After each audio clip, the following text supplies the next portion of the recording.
राजधानी पटना के पाटलिपुत्र जंक्शन स्थित गांधीनगर में श्री लक्ष्मी नारायण महायज्ञ बीते 20 मई से भव्य कलश यात्रा से प्रारंभ होकर आगामी 29 मई को हवन पूर्णाहुति और भंडारे के साथ धार्मिक आयोजन का समापन होगा। इस दौरान प्रतिदिन यज्ञ अनुष्ठान के साथ प्रवचन व अन्य धार्मिक कार्यक्रम यज्ञ समिति के तत्वाधान में आयोजित की जा रही है। धार्मिक आयोजन में वाराणसी और बक्सर के आचार्य विद्वानों द्वारा वैदिक मंत्रोच्चार के साथ प्रथम दिन गणेश पूजन और कलश यात्रा के साथ श्रीमद् भगवत कथा का शुभारंभ हुआ। वहीं इस मौके पर साध्वी प्रिया किशोरी की प्रवचन को सुनने को लेकर गांधीनगर, आशियाना नगर, रामनगरी, मजिस्ट्रेट कॉलोनी, नेपाली नगर, चंद्र विहार कॉलोनी, राजीव नगर सहित दर्जनों कॉलोनियों में के हजारों महिला पुरुष श्रद्धालु धार्मिक संगीत का आनंद ले रहे हैं। माता देहूती जो बार बार कहती है कि प्रभु आखिर सुखी कौन है? सुखी तो शायद जो बालक माता के गर्भ में रहता है वो सुखी रहता होगा। अरे नाना माता, गर्भवास समम भूतो न भविष्यति। माता हमें इस गर्भ में होती है, न पहले कभी हुई न आगे कभी होगी। बालक जब मातृ गर्भ में होता है सूक्ष्म रूप से उसके कोमल शरीर को माता के गर्भ में जो पल रहे जीवाणु कीटाणु होते हैं वो काटते हैं। बालक को बड़ी तकलीफ होती है। बालक जब 7 महीने का हो जाता है उसको जन्म जन्मांतरों के पाप और पुण्य याद आते हैं। और क्या बोले, जब सोचता है कि अरे परमात्मा तू मुझे इस गर्भ से बाहर तो निकाल, तेरे भजनों की घड़ी न लगा दी तो कहना, तेरे नाम पर न लट गया तो कहना। लेकिन बालक जब मातृ गर्भ से बाहर आता है तो बोले सब इस संसार में आकर के भूल जाता है। मेरा बेटा, मेरी पत्नी, मेरे पिता, मेरी माता, यही सब याद रहता है। तो परमात्मा भी अंत समय जब व्यक्ति जाता है ना तो कहता है अरे तो बड़े बड़े वादे करके आया था कि एक बार निकाल तो सही, पर जीवन है व्यक्ति नहीं समझ पाता। और क्या बोले, हर व्यक्ति संसार में देखा जाए तो दुखी है। क्यों? दीन कहे धनवान सुखी, धनवान कहे सुख राजा को भारी। यज्ञशाला से आचार्य रामनिवास पांडे, आचार्य कमलेश्वर त्रिपाठी ने कहा कि इस तरह के धार्मिक अनुष्ठानों व प्रवचनों से मनुष्य को ज्ञान की प्राप्ति होती है और उनके अंदर की सारी विकृतियां समाप्त हो जाती हैं।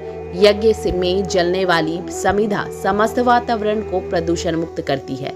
अग्निकुंड से निकलने वाला धुआं कीटाणुनाशक और एंटीबायोटिक के रूप में काम करता है। मंत्रों के निकलने वाली ध्वनि मानसिक और आध्यात्मिक रूप से बहुत सुकून देने वाली होती है।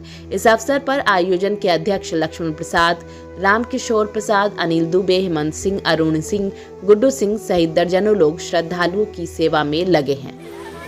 यहाँ पाटलिपुत्र जंक्शन के बगल में गांधीनगर स्थित श्री लक्ष्मी नारायण महायज्ञ का आयोजन किया गया है, जिसमें विष्णु सहस्त्रनाम का पाठ और श्री सूक्त आदि मंत्रों द्वारा हवनादि कर्म और यज्ञ मंडप में सभी विद्वानों द्वारा प्रतिदिन सभी देवताओं का पूजन किया जाता है।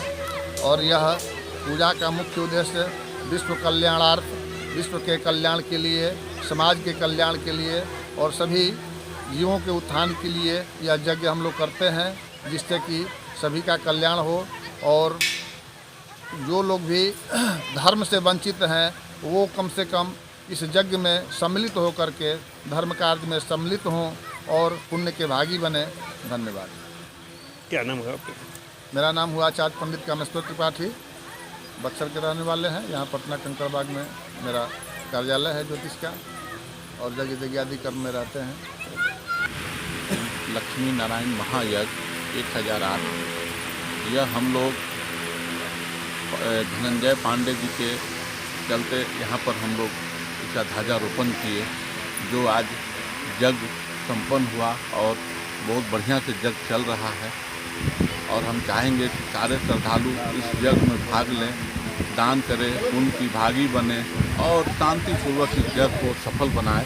मैं इस यज्ञ का अध्यक्ष हूँ, अध्यक्षता कर रहा हूँ और मैं चाहूँगा कि शांतिपूर्वक यह यज्ञ को संपन्न करें। क्या नाम है?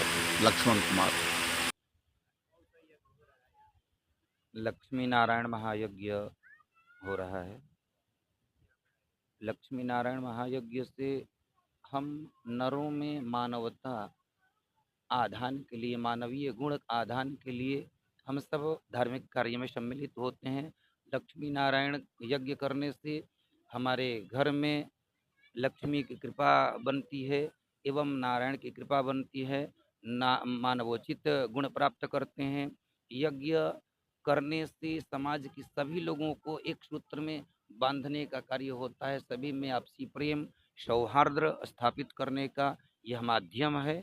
यज्ञ यज्ञ सभी सनातन धर्मावलंबियों को एक सूत्र में बांधने का, एक ध्वज के नीचे लाने का यह प्रयास है। और इससे यज्ञ से धार्मिक कृत्यों का समावेश होता है, धार्मिक संस्कार का समावेश होता है। एवं हम यज्ञ से ये उपदेश ग्रहण करते हैं, उपदेश स्वीकारते हैं कि यज्ञ ही हमारा जीवन का सर्वोत्कृष्ट लक्ष्य है। यज्ञ करना मानवोचित धर्म है। गीता में भगवान कहे हैं, अन्नाद भवन्ति भूतानि पर्जन्यादन्न संभव यज्ञात भवति पर्जन्य। यज्ञ कर्म समुद्भव, यज्ञ ही श्रेष्ठतम कर्म है, धर्म है। आचार्य रामनिवास पांडे।